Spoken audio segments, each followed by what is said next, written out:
la part de Dieu notre Père et de Jésus-Christ notre Seigneur et notre Sauveur. Amen. Soyez les bienvenus au nom du Dieu de la vie et de la lumière. Voici, en ce jour, c'est la fête de l'Épiphanie. Alors je sais qu'on a pris un peu d'avance, parce que vous savez comme moi que c'est en général un jour fixe, mais bien entendu, depuis pas mal d'années, la fête de l'Épiphanie est fixée au premier dimanche qui a lieu après la nouvelle année. Ainsi donc, ce matin, nous nous réunissons en profitant encore des lumières du temps de Noël, car aujourd'hui est le dernier jour du temps de Noël, avec le sapin, les lumières allumées, la couronne au-dessus de nous, et voici la parole qui nous est offerte.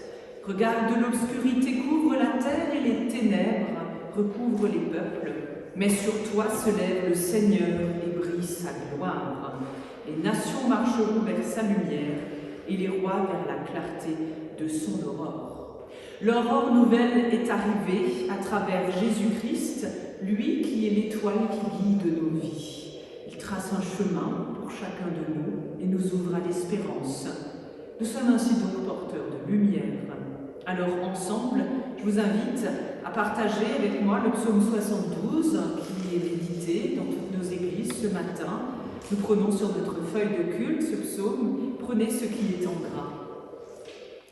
Dieu confie tes jugements au roi. Seigneur, donne ta justice à ce fils de roi. Il gouvernera ton peuple avec justice. Il prendra en main la cause des malheureux. Montagne portée au peuple la paix. Pour lui porter la justice. Tous les rois se prosterneront devant lui. Tous les pays le serviront. Il délivrera le pauvre qui appelle. Il délivrera de la main des sans-sang. Le Seigneur aura souci du faible et du pauvre. Au pauvre, il sauvera la vie. En lui que soient bénies toutes les familles de la terre. Que tous les pays le disent, Seigneur. Béni soit le Seigneur, le Dieu d'Israël. Lui seul fait des merveilles. Béni soit à jamais son nom glorieux. Que toute la terre soit remplie de sa gloire. Amen. Alors on va chanter ensemble. Aucun éclat sur nos matins, quelle joie sur nos chemins, fait briller ta lumière, le cantique 367 dans l'arc-en-ciel. Alors il y a deux strophes de ce côté-là de la feuille, il faudra tourner pour la troisième strophe, c'est le cantique de l'Épiphanie. Je vous invite à vous lever pour le chanter si vous y allez.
quelques instants, car en ce jour où notre étoile qui est née à Noël continue de nous guider comme elle a guidé les mages jusqu'à la crèche, nous pouvons adresser notre prière au Seigneur et lui dire « Père, toi le Dieu créateur éternel, toi qui fis toutes choses de ce monde, l'univers entier vit de ta grâce, Seigneur, prends pitié de ton univers, de ta création.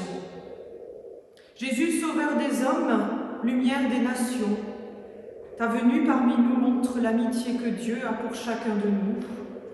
Christ, sauveur, prends pitié. Esprit Saint, messager du Père, tu nous conduis chacune et chacun auprès du Fils de Dieu. Seigneur, prends pitié de nous, de nos vies, Kyrie eleison. Le Seigneur est miséricorde, il est source de pardon, car notre vie est placée sous l'étoile d'un Sauveur, celui-là même qui s'appelle Emmanuel, Dieu avec nous. Et voici qu'il trace un chemin de vie, et Jésus, Fils de Dieu, fait de nous des porteurs de lumière, là où nous sommes dans nos vies. Alors que celui et celle qui met sa confiance en Dieu et qui trouve sa joie en Jésus-Christ se sache toujours aimé, pleinement sauvé. Amen. Chantons ensemble Laudate omnes gentes. Vous voyez, il y a une strophe en latin et la deuxième strophe, c'est la même chose, sauf qu'elle est en allemand. Pour une fois, on va chanter aussi en allemand.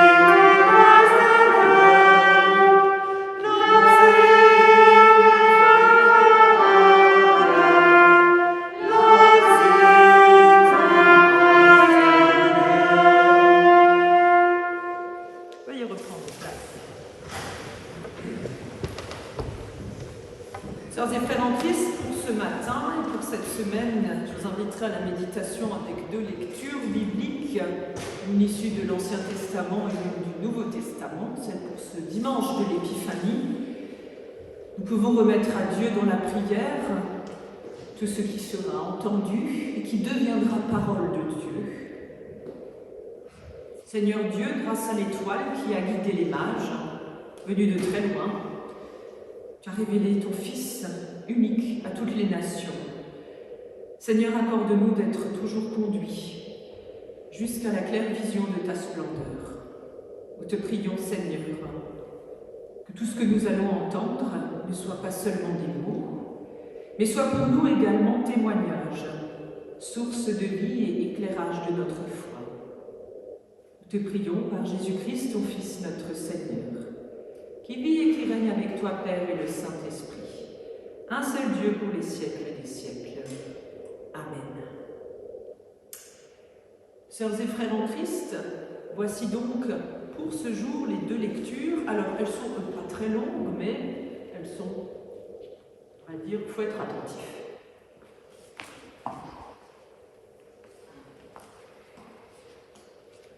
La première se trouve dans le livre d'Ésaïe, au chapitre 60.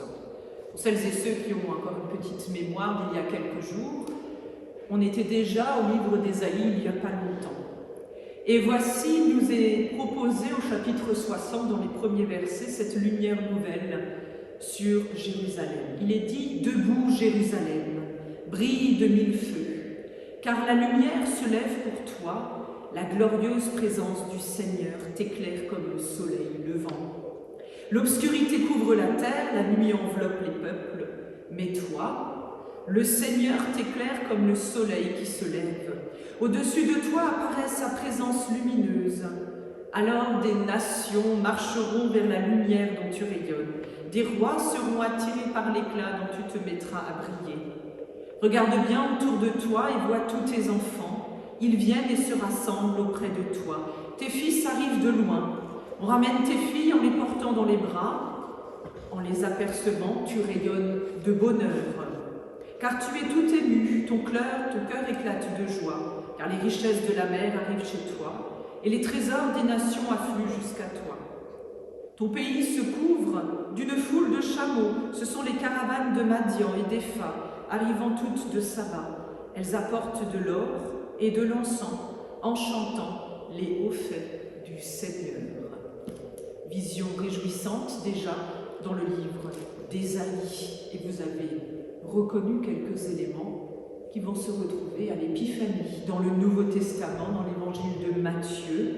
Au 2e chapitre, les tout premiers versets, il nous est dit que des savants viennent voir Jésus. Jésus naquit à Bethléem, en Judée, à l'époque où Hérode était roi. Après sa naissance, des savants spécialistes des étoiles vinrent d'Orient. Ils arrivèrent à Jérusalem et demandèrent « Où est l'enfant qui vient de naître, le roi des Juifs ? Nous avons vu son étoile apparaître en Orient et nous sommes venus l'adorer. » Quand le roi Hérode apprit cette nouvelle, il fut troublé, ainsi que toute la population de Jérusalem. Il convoqua tous les chefs des prêtres et les maîtres de la loi et leur demanda où le Messie devait naître. Ils lui répondirent à Bethléem, en Judée, car voici ce que le prophète a écrit. Et toi, Bethléem, au pays de Juda, tu n'es certainement pas la moindre importante des localités de Juda, car c'est de toi que viendra un chef qui conduira mon peuple, Israël. Alors Hérode convoqua secrètement les savants et il s'informa auprès d'eux du moment précis où l'étoile était apparue. Puis il les envoya à Bethléem en leur disant « Allez chercher des renseignements précis sur l'enfant, et quand vous l'aurez trouvé, faites-le-moi savoir, afin que j'aille moi aussi l'adorer. » Après avoir reçu ces instructions du roi, ils partirent. Ils virent alors l'étoile qu'ils avaient déjà remarquée en Orient. Elle allait devant eux. Et quand elle arriva au-dessus de l'endroit où se trouvait l'enfant, elle s'arrêta. Ils furent remplis d'une très grande joie en la voyant là. Ils entrèrent dans la maison et virent l'enfant avec sa mère Marie. Ils se mirent à genoux pour adorer l'enfant, puis ils ouvrirent leurs bagages et lui offrirent des cadeaux, de l'or, de l'encens et de la myrrhe. Ensuite, Dieu les avertit dans un rêve de ne pas retourner auprès d'Hérode. Ils prirent alors un tout autre chemin pour rentrer dans leur pays. Nous pouvons être pleins de reconnaissance. Notre Sauveur est né, il est béni, il est lumière des nations. Et les mages sont là aussi pour manifester, rendre hommage de la part de tous les peuples qu'il est le roi des rois. Alors chantons ensemble nos cœurs pleins de reconnaissance au numéro 562 dans l'arc-en-ciel, il y a 3 strophes. Nos cœurs pleins de reconnaissance, chantons.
ce matin, en regardant le fil des infos DNA, parce qu'il n'y a pas de DNA ce matin, vous le savez comme moi, mais sur Internet, on peut voir les actualités. Et une des actualités du matin, c'était la galette des rois. Au fait, ça vient d'où? Voilà, vous le savez, d'où ça vient, la galette des rois. Ça vient de la frangipane, vous allez me dire. Oui, de la galette à la pomme, on est d'accord. Qu'il y a une fève, on est d'accord. Voilà. Mais pourquoi? Finalement, d'où ça vient? Alors, ça vient de la tradition païenne, bien sûr, et puis les chrétiens ont repris cette tradition, à peu près au XIIIe siècle, et puis, ensuite, voilà, maintenant c'est devenu une fête commerciale. C'était comme ça que c'était titré, du paganisme au christianisme au commercial. C'est pas mal comme évolution, vous me direz, au moins ça perdure. Et vous voyez, depuis 2 jours, vous et moi, au-delà de la galette des rois, parce que je sais qu'on sort tous de repas peut-être plus ou moins longs, assis, et qu'on a peut-être besoin de digérer, on reçoit, on souhaite des bons souhaits, des meilleurs vœux à tout le monde, la famille, les amis, on envoie des messages à nos connaissances, santé, bonheur, réussite, et peut-être surtout santé particulièrement encore cette année de pandémie. Alors quoi qu'il arrive, si je n'ai pas encore eu le temps de vous le souhaiter, meilleurs vœux de santé, surtout à chacune et chacun, et meilleurs vœux évangéliques également, à chacune et chacun. Laissons-nous inspirer non pas par la galette des rois, mais par ces mages, ces savants, nous dit la Bible, car ils n'étaient pas des rois, mais des savants, des scientifiques, venus se prosterner devant la crèche. J'ai toujours trouvé ça très intéressant que des scientifiques se prosternent majestueusement devant finalement la croyance, devant la foi, devant l'admirable. C'est quand même fou, surtout à l'heure d'aujourd'hui, où on essaie de séparer les deux choses. Et pourtant, les deux choses sont complémentaires. Si nous lisons notre texte du jour, l'évangile de Matthieu, très attentivement, on voit que ces mages, en fait, surtout à la base, ils n'étaient pas 3. Et oui, leur nombre, en fait, n'est pas précisé. Il ne nous est pas d'ailleurs dit que leur prénom. Et oui, ça c'est la tradition. Quant à l'étoile, ils ne l'ont suivi que sur une dizaine de kilomètres. Alors d'autres diraient oui, mais ça a duré plusieurs mois. Non, apparemment c'était qu'une douzaine de jours, et encore, quand même. Si on reprend le récit tel que nous le relate l'Évangile, ces mages sont des savants, des astronomes, venus probablement de la ville de Babylone. Ils ont observé, puis ils ont eu une révélation scientifique, que quelque chose d'important allait se passer et que le roi des Juifs allait naître. Ils se mettent en route, ils veulent lui rendre hommage et se dirigent très naturellement, simplement, vers la capitale des Juifs. Normalement, si un grand événement se passe, il faut aller à la capitale. Allons à Jérusalem. Arrivés dans la ville, ils questionnent la population pour savoir où est le roi, et ils le font avec suffisamment d'insistance pour que leur présence se transforme en rumeur qui remonte jusqu'au roi. C'est aussi bien qu'Internet et tous les réseaux sociaux. Ça arrive très vite. Hérode le roi est troublé par leur présence. Après s'être renseigné auprès de tout le personnel religieux que compte la ville, sur l'endroit où normalement devrait naître le Messie, le roi des Juifs, Hérode convoque très discrètement les mages. Et il les envoie à Bethléem, on l'a entendu, pour leur demander d'enquêter pour son compte. Ça va, il fait faire le boulot par les autres, le roi, sur la naissance de ce futur sauveur, afin, dit-il, de pouvoir à son tour lui rendre hommage. Tout le monde pourrait rajouter, mais bien sûr, l'histoire nous dira bien qu'Hérode ne voulait certainement pas lui rendre hommage. Et voici ces hommes, ces mages, on sait que c'est des hommes, voilà, ça c'est clair, ces mages quittent Jérusalem vers Bethléem. Et ce n'est qu'à partir de ce moment-là, seulement quand ils sont en route, pas avant, que l'étoile qu'ils avaient vue naître à Babylone les emmène jusqu'à la crèche. C'est seulement en route qu'ils la voient. Ils se présentent à la crèche, ils se prosternent devant Jésus, il y a Marie qui est là, ils offrent en cadeau de l'or, de l'encens et de la myrrhe. Voilà, ça c'est pour la partie qu'on connaît. Enfin, ce n'est pas la partie la moins intéressante de notre récit. Il y en a une, peut-être qu'on a du mal souvent à entendre. Ils vont désobéir au roi, aux instructions d'Hérode. Ils vont rentrer chez eux sans passer par Jérusalem pour tenir au courant celui qui aurait aussi envie de lui rendre hommage.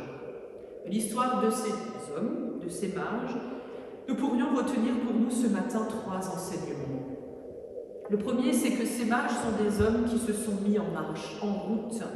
Ils ont entrepris un voyage de plusieurs temps. Et tout ça parce qu'ils ont eu une révélation. Ils ont insisté, ils ont persévéré. Et lorsqu'ils sont arrivés sur place à Jérusalem, ils ont enquêté avec beaucoup d'insistance pour que leur présence soit signalée. On va le dire, ils ont un peu fait exprès. Et ce n'est qu'à partir de ce moment-là que le signe s'est manifesté dans sa totalité. Ce n'est qu'à partir de ce moment-là que l'étoile qu'ils ont observée est venue à leur rencontre pour les conduire jusqu'à la crèche. C'est la raison pour laquelle notre texte d'évangile ce matin dira qu'ils ont connu une très grande joie, une vraie joie, pas seulement du soulagement, mais parce qu'ils se sont vraiment sentis compris, entendus. L'étoile est venue à leur rencontre. L'histoire de ces hommes, elle est celle de notre foi en fait. Chacun d'entre nous, si on observe très lucidement notre existence, le monde qui nous entoure, on peut y repérer des signes de la présence de Dieu, qui ne sont pas plus fragiles qu'un astre qui reluit et que ces astronomes ont repéré dans leurs observations. À la différence par contre de ces mages, je pense que nous sommes bien paresseux pour nous lever et nous mettre en route. Paresseux dans le sens où on met peut-être beaucoup plus de temps, voire on hésite ou on remet ça à l'année suivante. Dans nos vies, pour répondre à ces signes, souvent, nous n'avons pas envie d'aller jusqu'au bout. Et pourtant, si nous le faisions, si nous nous mettions en route, nous verrions des confirmations de cette présence de Dieu. Une présence de Dieu aussi éclatante qu'une étoile, qu'un astre qui reluit, que celui qui vient à notre rencontre, comme il est venu à la rencontre des mages, pour les conduire jusqu'au Sauveur. Si nous ne voyons pas ces confirmations dans nos vies, c'est probablement que nous ne nous sommes pas levés, peut-être pas assez tôt, mais peut-être nous avons tout décidé de remettre au lendemain, et qu'on continue à vivre comme si on ne voyait rien, qu'on décide de rien voir, qu'on ne veut rien voir, comme si ces signes n'existaient pas, comme si Dieu finalement restait loin, comme si la foi n'était qu'un jeu intellectuel. Pourtant, nous avons le choix, chacune et chacun, de décider que Dieu soit présent dans nos vies et de l'accueillir, mais nous pouvons aussi décider qu'il reste loin. Souvent j'entends, et vous aussi peut-être, « Ah, mais Dieu, c'est qu'un truc loin dans ma vie. Il est toujours loin, il regarde de loin. » Mais à quel moment lui laissons-nous de la place pour qu'il puisse s'approcher au plus près de nos existences? Alors vous voyez, ces mages de Babylone, d'où ils sont partis pour répondre à l'appel d'un signe fragile, vous imaginez, ils ont vu une lumière, ils sont partis. Aujourd'hui, imaginez qu'on vous dise ça. Les mages se sont retrouvés beaucoup plus près du Christ qu'Hérode, qui n'était qu'à quelques kilomètres de Bethléem, alors qu'ils étaient plus loin géographiquement. Ils ont vu finalement ce signe de foi. Eh bien, tout était à leur disposition, nous dit l'Écriture. Et vous avez entendu comme moi, dans la première lecture, au livre d'Ésaïe, chapitre 60, que cette lumière se pose et la gloire du Seigneur se pose sur les nations, sur cette ville de Jérusalem. Ces hommes ont accepté de se laisser interpeller dans leur vie par cet appel de Dieu, alors que notre cher Hérode voyait dans ce même appel une menace. Une menace qui risquait de contester sa vie, sa situation et ses certitudes. Voilà donc pour le premier enseignement. Quant au deuxième, eh bien on peut dire que ces mages sont là pour nous transmettre l'enseignement de l'humilité. Ils viennent déposer des cadeaux au pied de la crèche.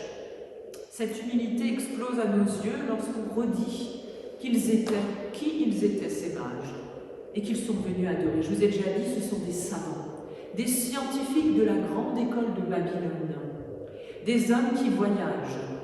Oserions-nous dire qu'ils participent à des colloques internationaux, à des réunions en visio, en présentiel, bref. Et ces trois hommes vont se prosterner devant un enfant. Pas même un enfant, un bébé, qui n'est même pas né à Jérusalem d'ailleurs, mais à Bethléem, même pas dans une auberge, mais dans une pauvre étable. Et des scientifiques internationaux au chiffre de 3 qui viennent déposer leurs cadeaux au seuil de cette écurie, on va dire ça. Ils viennent se prosterner avec toute leur richesse et leur savoir devant cet enfant. Ils ne lui font pas un cours de maths ou d'astronomie. Et ils savent qu'il est peut-être le futur roi d'Israël. Et sûrement ce jour-là, ils le savaient, qu'il était le roi, qu'il s'est fait tout petit, humble, pauvre et faible. Et ils viennent, ils manifestent la lucidité de l'Évangile de manière étonnante. Ils ont compris.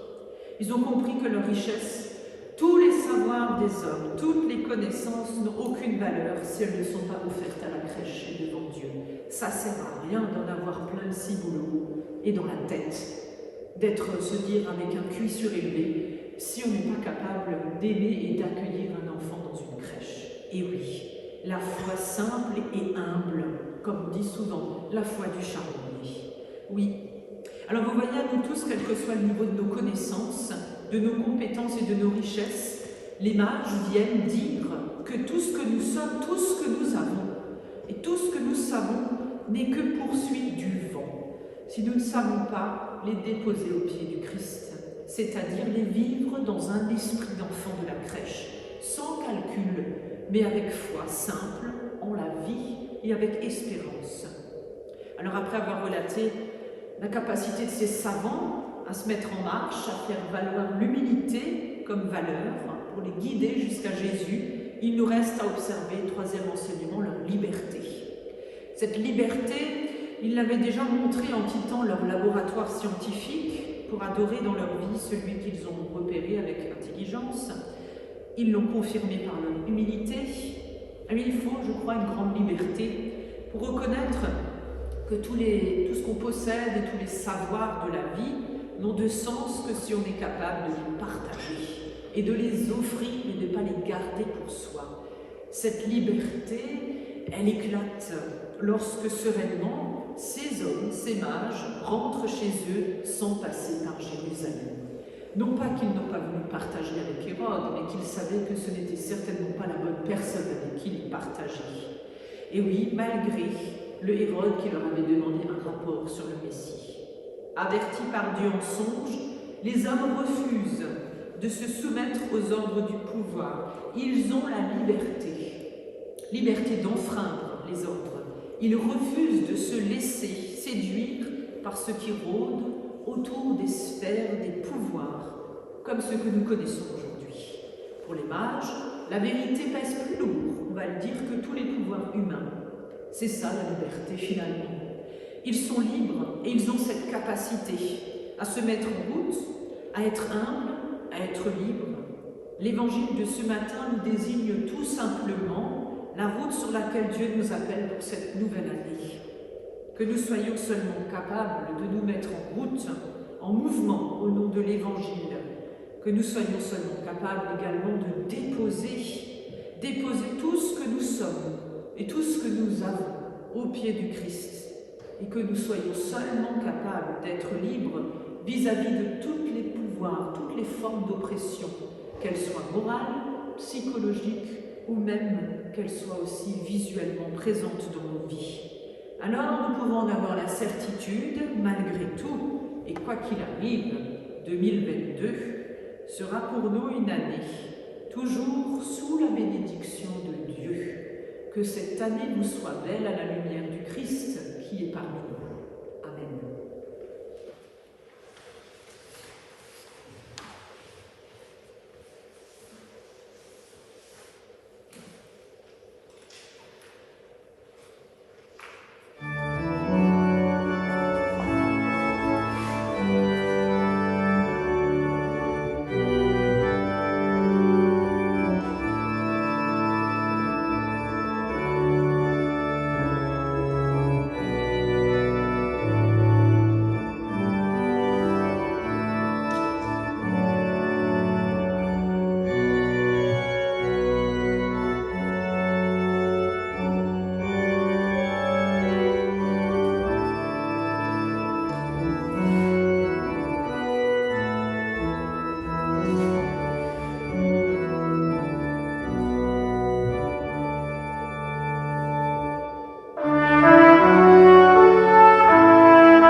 Nous voulons te rendre grâce, Seigneur, et te louer, bénir ton nom, car tu fais resplendir sur nous la clarté de ta face.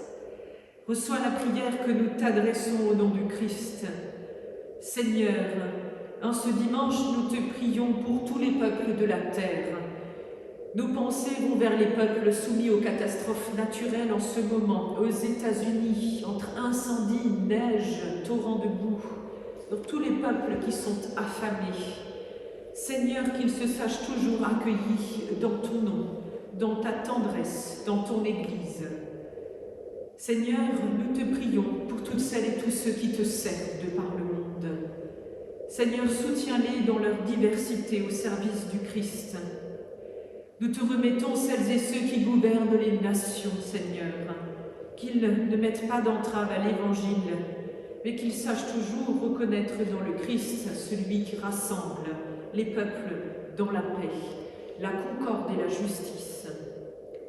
Nous te prions, Seigneur, pour l'Église à travers le monde, sous toutes les formes et les couleurs qu'elle a. Qu'elle marche sans faille à la lumière de ton Fils qui nous guide et nous ouvre le chemin de ton royaume. Nous te prions et te remettons celles et ceux qui ploient sous les fardeaux de la vie, celles et ceux qui peinent face à la maladie, face à une détresse dans leur corps ou dans leur cœur. Nous te les remettons, tous tes enfants, petits et grands. Seigneur, bénis-les, soutiens-les. Nous te remettons enfin celles et ceux qui vont bien et celles et ceux que nous allons retrouver tout à l'heure.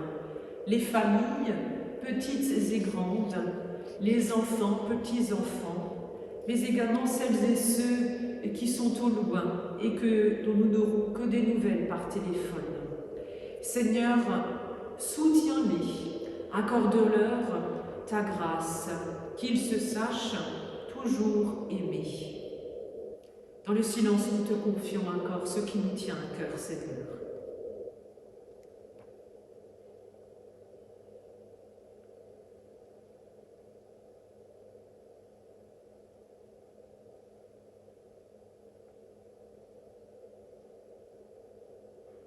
Seigneur Dieu, reçois notre prière. Nous te disons ensemble, notre Père, qui es aux cieux, que ton nom soit sanctifié, que ton règne vienne, que ta volonté soit faite sur la terre comme au ciel. Donne-nous aujourd'hui notre pain de ce jour. Pardonne-nous nos offenses, comme nous pardonnons aussi à ceux qui nous ont offensés.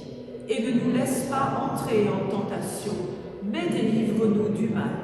Car c'est à toi qu'appartiennent le règne, la puissance et la gloire, pour les siècles des siècles. Amen. Le Seigneur soit au cœur de nos vies, c'est ce que nous allons chanter. C'est lui qui nous fait vivre un cantique que l'on connaît, mais un cantique pour nous guider et pour nous envoyer dans la vie, au creux de nos tendresses, de nos promesses. Le Seigneur est là. Chantons ensemble.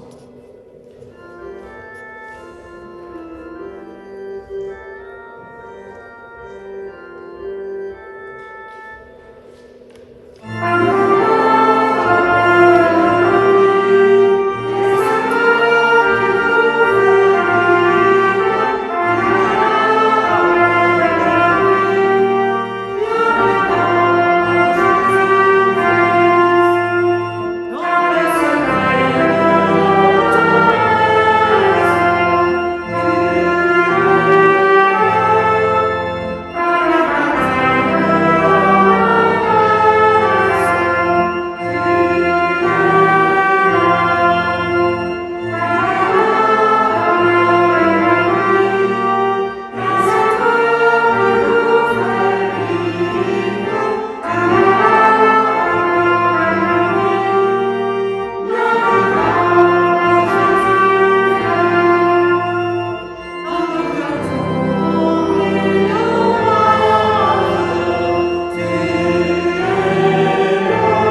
Regardez, l'obscurité couvre la terre et les ténèbres recouvrent les peuples, mais sur toi se lève le Seigneur et brille sa gloire.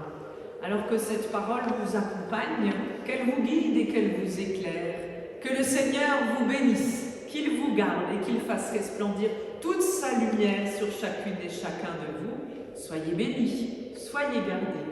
Le Seigneur est avec vous. Au nom du Père, du Fils et du Saint-Esprit. Amen. Un très bon jour d'épiphanie à vous tous et nous partageons le gospel ensemble en nous rassemblant.